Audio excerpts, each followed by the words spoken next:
Cek sound. Selamat datang kembali di channel Bang Razi atau BRI, bukan Bang ya.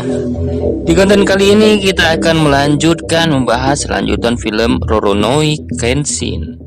Buat kalian yang belum nonton seri yang pertama, mendingan nonton dulu ya yang pertama biar kalian gak gagal paham, karena linknya ada di deskripsi dan ada di bagian thumbnailnya ya. Nah itu udah Bang si review sebelumnya.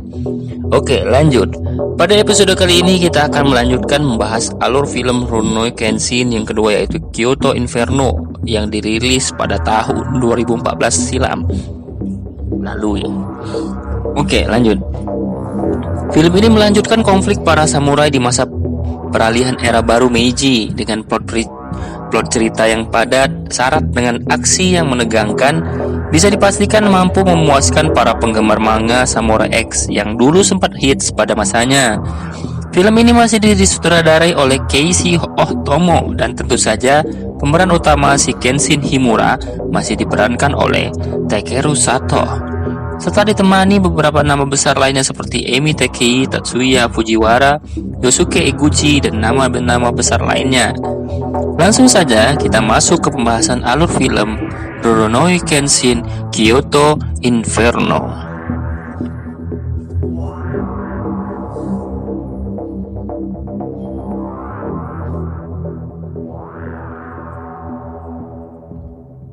Di awal film diperlihatkan sekelompok pasukan kepolisian yang dipimpin oleh Hajime Saito melakukan penggerebekan di sebuah tambang yang ditengarai sebagai tempat persembunyian teroris.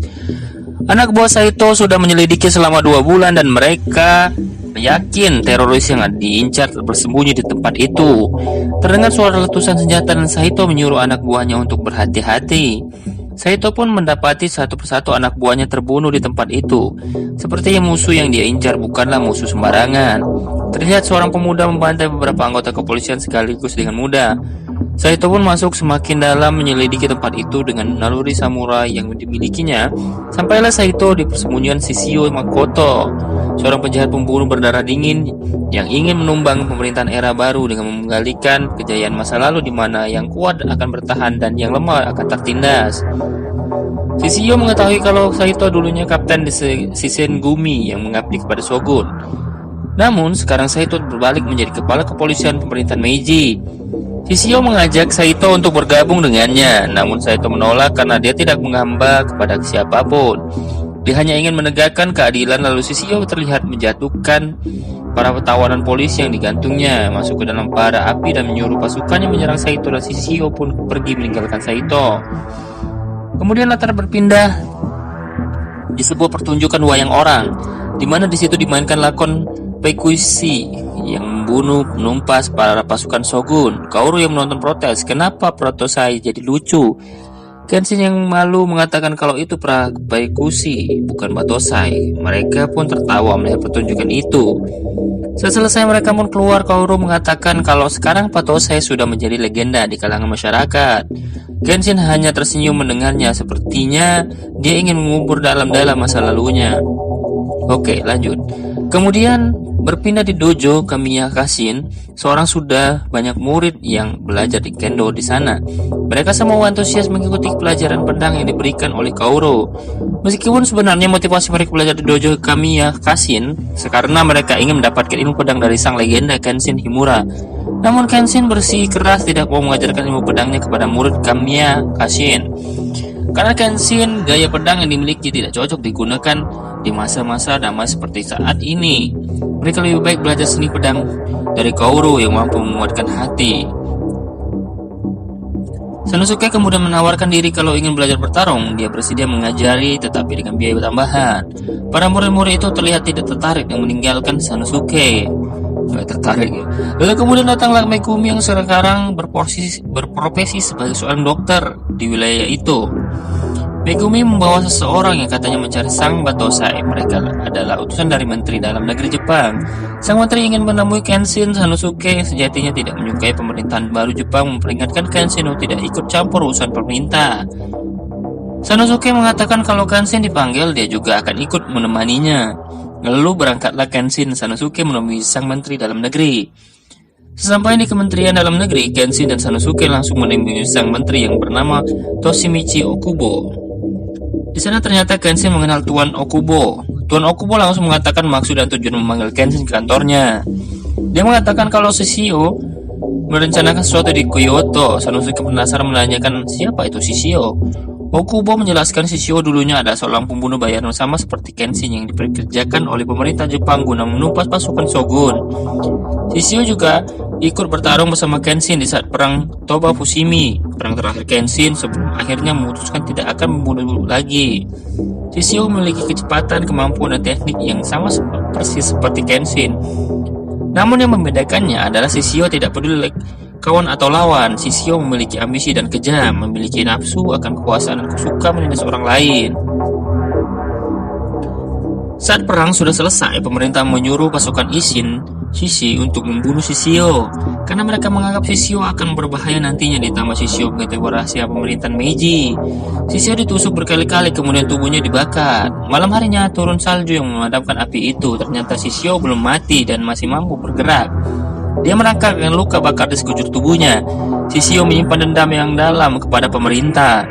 Lalu sampai sekarang Shishio bersembunyi di Kyoto dan merekrut banyak orang, lalu membentuk pasukan pribadi dengan satu tujuan menggulingkan pemerintahan baru Meiji. Okubo meminta bantuan Kenshin untuk menghentikan Shishio. Karena hanya Kenshin satu-satunya harapan mereka, Okubo memberi waktu Kenshin 1 minggu untuk memikirkan hal itu.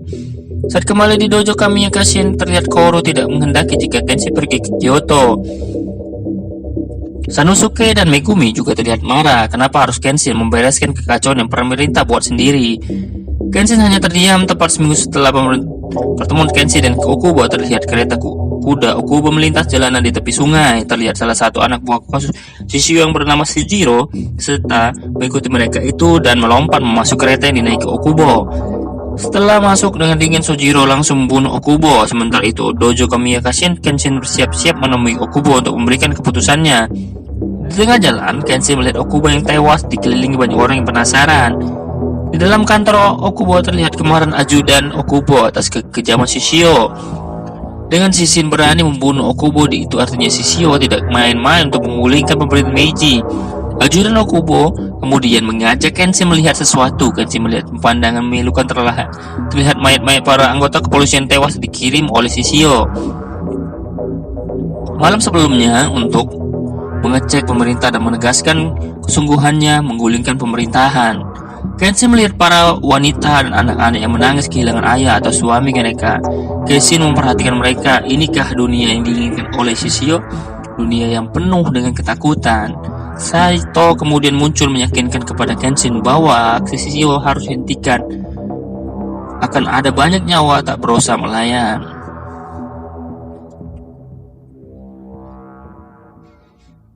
Kemudian, berita tentang kematian yang menteri dalam negeri tersebar dengan cepat. Berita itu juga sampai di tangan Kaoru. Lalu kemudian Kenshin muncul memberitahu Kaoru bahwa dia bersedia membantu pemerintahan untuk menghentikan Shishio. Kaoru yang sadar bahwa untuk menghentikan Shishio, maka Kenshin akan kembali menjadi seorang pembunuh lagi. Kaoru pun merasa keberatan, lalu Kenshin memberi terima kasih kepada Kaoru yang mengizinkannya tinggal di dojo miliknya dan Kenshin merasa bahagia. Namun Kenshin menyadari bagaimanapun juga dirinya tetap bersama Batosai di sisi pemantai. Bayang-bayang itu akan mengikutinya sepanjang hidupnya. Dia akan dikelilingi oleh orang-orang seperti Shishio. Kaoru tetap bersikeras menginginkan agar Kenshin tetap tinggal dan jangan pergi ke Kyoto. Kenshin mengatakan kalau tidak ada manusia mampu membuang masa lalunya dan kemudian memeluk Kaoru, lalu mengucapkan selamat tinggal, goodbye. Sekali lagi Kenshin akan menjadi pengembara. Saat Kaoru kembali di dojo miliknya, terlihat Sanosuke yang marah karena Kenshin pergi ke Kyoto sendirian tidak mengajaknya. Sanosuke yang masih emosi. Di jalanan dia bertemu dengan seseorang yang membawa pedang. Orang itu mengatakan kalau dia mencari si Batosai. Sanosuke yang masih marah menolak untuk memberitahu. Pria itu kemudian menghajar Sanosuke habis-habisan karena tidak mau memberitahu di mana Batosai berada. Pria itu bukanlah lawan yang seimbang bagi Sanosuke. Megumi yang betul lewat melihat Sanosuke dihajar habis-habis menghentikan aksi pria itu. Pria itu pun lalu berlalu. Di malam hari di tengah perjalanan, Kenshin mencoba untuk mencari minum dan beristirahat di pinggir sungai. Kemudian dia melihat seseorang mencoba mencuri pedang Sakabato miliknya. Wanita itu berlari menghindari Kenshin, namun dengan mudah Kenshin berhasil menemukan orang itu. Ternyata dia adalah seorang wanita. Kenshin mencoba meminta pedangnya kembali. Namun wanita itu kemudian kembali berlari, tapi dengan mudah Kenshin berhasil mendapatkannya kembali. Terjadi keributan kecil yang saling berebutan pedang milik Kenshin. Saat Kenshin memperlihatkan Sakabato miliknya yang memiliki mata tajam terbalik, wanita itu mengurungkan niatnya untuk mencuri pedang Kenshin. Wanita itu mengatakan tadinya mencuri pedang untuk dijual sebagai biaya perjalanan. Saat wanita itu akan pergi, terlihat seseorang anak dengan berlumuran darah meminta bantuan kepada Kenshin. Kenshin dan wanita itu kemudian mengikuti anak itu. Anak itu mengantarkan Kenshin menuju semak-semak. Di sana terdapat kakak dari anak itu yang sekarat. Dia meminta bantuan Kenshin bahwa di desa mereka dalam bahaya. Itu semua adalah ulah Shishio, dan kemudian pria itu pun tewas. Keesokan harinya, anak kecil itu mengajak Kenshin menuju desanya. Saat memasuki desa itu, terlihat dua manusia yang tewas berlumuran darah dan bergantung di atas pohon. Itu adalah orang tua anak kecil yang menemui Kenshin. Anak itu menangis sejadi-jadinya melihat orang tuanya diguntung seperti itu. Lalu muncul para pasukan anak buah Shishio dengan jumlah yang sangat banyak mengepung Kenshin. Anak buah Shishio membunuh orang tua anak kecil itu karena mereka akan membocorkan lokasi Shishio di desa itu. Jadi Shishio memerintahkan untuk membunuh mereka. Kenshin terlihat marah dan langsung menghajar rombongan anak buah Shishio itu dengan ilmu pedang Hiten Mitsuragi miliknya. Dengan mudah Kenshin mengalahkan mereka semua. Kenshin kemudian menurunkan mayat kedua orang tua anak itu. Lalu dari kejauhan muncul Sojiro Seta menghampiri Kenshin. Sojiro mengatakan salut dengan aksi sang Batosai. Wanita yang bersama Kenshin terkejut mengetahui jati diri si Kenshin yang sebenarnya adalah sang Batosai. Sojiro kemudian mengajak Kenshin menemui Shishio. Kenshin pun mengikutinya di tempat persembunyian. Akhirnya Kenshin bertemu dengan Shishio. Kenshin menanyakan untuk apa Shishio menyiksa para penduduk desa, padahal tujuan utama Shishio lebih besar dari itu. Shishio menjawab hanya untuk bersenang-senang saja. Kenshin terlihat marah mendapat jawaban seperti itu. Shishio ingin membuat Jepang menjadi negara yang kuat, di mana yang kuat bertahan dan yang lemah mati. Nyatanya jelas dan sederhana. Kenshin yang marah dengan kelakuan Shishio langsung menghunuskan pedang ingin menghentikan kegilaan yang dilakukan oleh Shishio. Shishio kemudian melemparkan pedangnya kepada Sojiro dan memerintahkan Sojiro mewakilkan dirinya melawan Kenshin.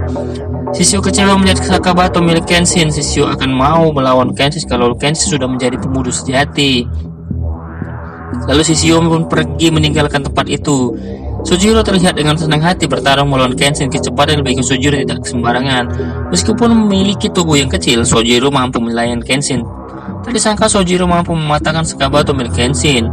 Sojiro kemudian meninggalkan Kenshin yang terdiam melihat Sakabato miliknya patah. Lalu Kenshin pun melanjutkan perjalanan menuju Kyoto. Sementara itu, di markas Shishio memerintahkan Sojiro untuk memanggil 10 pendekar pedang sekutunya. Akhirnya peperangan untuk meruntuhkan pemerintahan Meiji akan segera dimulai. Di dalam dojo, Kamiya Kashin Sanosuke sudah bersiap untuk menyusul Kenshin ke Kyoto. Megumi membekali Sanosuke dengan obat-obatan. Di tempat lain sampailah Kenshin di Kyoto. Di Kyoto, Kenshin bertemu dengan wanita yang belum sempat mencuri pedangnya, dan nama wanita itu adalah Misao Makimachi. Dia mengajak Kenshin menuju ke penginapan tempat dirinya bekerja dengan setengah memaksa. Sampai di tempat penginapan, Kenshin disambut oleh segenap pegawai di sana.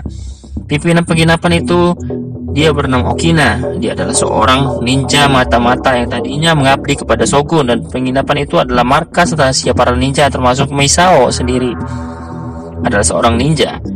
Okina memperingatkan Kenshin bahwa ada seorang ninja yang sedang mengincarinya. Dia bernama Aoshi. Dia adalah mantan kapten ninja Shogun yang ditugaskan mengintai istana itu. Aoshi menaruh dendam karena saat masa transisi Shogun memerintahkan pasukannya menghabisi para ninja bawahan Aoshi. Aoshi yang melihat anak-anak buahnya dibantai di depan matanya tak lagi bisa menyalahkan Shogun karena Shogun telah menggulingkannya. Aoshi kemudian mengarahkan dendamnya kepada Batosai, di mana 10 tahun yang lalu dia adalah petarung yang terkuat yang ikut menggulingkan Shogun saat itu. Namun Misao yang juga murid Aoshi tidak menyangka kalau Aoshi sekarang sudah bukan Aoshi yang dulu lagi. Kenshin kemudian mengantarkan maksud kedatangan Kyoto adalah untuk menghentikan Shishio. Okina kemudian menawarkan bantuan kepada Kenshin karena jaringan informasi para ninja masih ada sampai sekarang. Kenshin kemudian meminta bantuan mencari seseorang yang bernama Saku Arai. Dia adalah pembuat pedang Sakabato miliknya. Berpindah di markas Shishio, satu dari 10 pendekar pedang sekutunya sudah datang. Dia bernama Cho Sawagecho. Sang pemburu pedang, dia mendapatkan info kalau Kenshin mencari Sanaku Arai untuk memperbaiki Sakabato miliknya. Shishio pun tertawa karena Saku Arai sudah mati. Siang harinya Kenshin sudah berada di makam Saku Arai. Kenshin kemudian teringat masa lalu saat Saku Arai masih hidup. Saku mengecek Kenshin apakah bisa membawa perdamaian tanpa membunuh. Saku kemudian memberi Kenshin sebuah pedang dengan mata terbalik yang disebut Sakabato sebagai hadiah perpisahan. Kenshin kemudian mendatangi sebuah rumah. Rumah itu adalah rumah Seiko Arai, putra Saku Arai. Kenshin kemudian meminta tolong Seiko untuk membuatkan pedang untuknya. Namun Seiko mengatakan kalau di era baru seperti sekarang ini, dia hanya membuat pisau dan peralatan dapur. Kenshin kemudian memahami hal itu dan pamit meninggalkan tempat itu. Di tempat lain, ternyata Kaoru dan Keiko sudah sampai di Kyoto bermaksud menyusul Kenshin. Lalu kemudian kembali lagi ke tempat Kenshin. Di jalan, Kenshin melihat ada menjual kincir angin yang lucu. Kenshin membelikan anak Seiko Arai kincir angin itu. Saat Kenshin kembali ke rumah Seiko Arai, di sana terlihat raut wajah Seiko, istrinya yang panik. Mereka meminta tolong bayi mereka dibawa oleh Cho Sawagecho. Kenshin pun menemui Cho yang ternyata mengincar pedang terakhir milik Saku Arai. Saku Arai masih memiliki pedang terakhir miliknya yang masih disembunyikan. Kemudian terjadilah pertarungan antara Cho dengan Kenshin. Kaoru yang menyadari adanya pertarungan langsung menuju ke tempat Kenshin dan Cho. Seiko yang melihat Kenshin bertarung hanya dengan bersarung pedang saja langsung beralih mengambil pedang terakhir miliknya. Setelah mendapatkan pedang itu, Seiko langsung membawanya dan memberikannya kepada Kenshin. Kenshin terlihat terdiam dan Cho berjalan menuju si bayi bermaksud membunuhnya. Kenshin kemudian melompat dan menebaskan pedangnya ke leher Cho. Kaoru menyangka kalau Kenshin telah membunuh Cho, ternyata tidak. Pedang baru itu juga milik mata terbalik. Itu adalah Sakabato. Kemudian datang petugas kepolisian yang menangkap Cho. Kenshin terlihat tak memperdulikan Kaoru dan berjalan melewatinya. Di tempat Seiko Arai, Seiko mengatakan kalau pedang itu adalah Sakabato yang asli. Pedang yang dibuat ayahnya untuk para dewa. Saat seorang pembuat pedang membuat pedang untuk dewa, mereka membuat 2 pedang sekaligus. Yang asli diserahkan kepada sang dewa dan trionnya yang selama ini diserahkan kepada Kenshin. Seiko kemudian memberikan Sakabato asli itu ke Kenshin karena dia percaya ayahnya juga pasti menginginkan hal itu. Malam harinya, di tempat persembunyian Shishio, akhirnya 10 pendekar pedang rekannya sudah berkumpul. Artinya peperangan akan segera dimulai. Di tempat lain, di dalam penjara, Cho Sawagecho diinterogasi oleh kepolisian. Dia membocorkan rencana Shishio untuk membakar kota Kyoto besok hari tengah malam.